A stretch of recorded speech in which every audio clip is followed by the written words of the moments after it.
Then we have a question from a chapter heredity.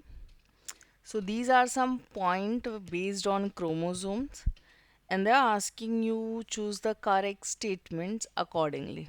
ठीक है. So before moving with the statement, there are certain things which you need to be clear. चलो देखते what are. So what is chromosomes? We know that हमारा जो body का structural functional unit है वो cell है.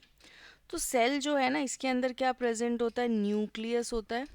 और जो न्यूक्लियस है इसके अंदर क्या प्रेजेंट है, क्रोमोसोम्स प्रेजेंट है. और ये जो क्रोमोसोम है these are the coloured thread like structure. ठीक है.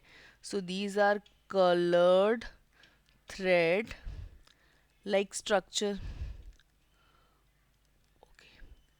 Okay, this is the one thing you need to know.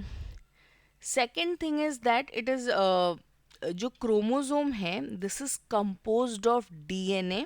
Okay, ये जो क्रोमोसोम है it is composed of DNA. ठीक है, ये किससे कंपोज्ड है, डीएनए. एंड वो क्या होता है, टाइट कॉइल्ड प्रोटीन होता है जिसको हम हिस्टोन्स बोलते हैं. And these are basically the one which carries genes from one generations to next generations. So you can say carry gene from first gen to next gen. तो एक generation से दूसरे जनरेशन में ये जीन्स को क्या करता है, कैरी करता है.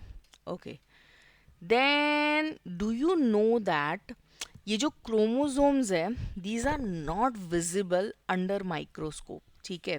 सो अगर हम बात कर रहे क्रोमोसोम्स की तो these are not visible. Okay, under microscope also. So अगर हम माइक्रोस्कोप के अंडर भी देख रहे हैं ना तब भी ये विजिबल नहीं है.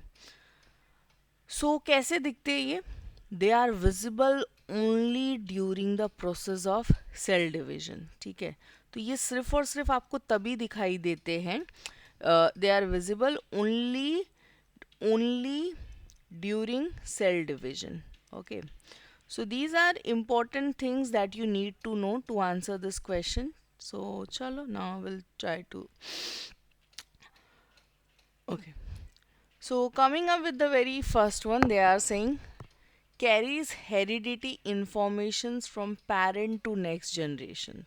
So yes, हमने already find out किया है कि these are the one जो कि informations को क्या करता है, एक जनरेशन से नेक्स्ट जनरेशन पे कैरी करता है. Okay, so from this point we can state कि ये कुछ करेक्ट है.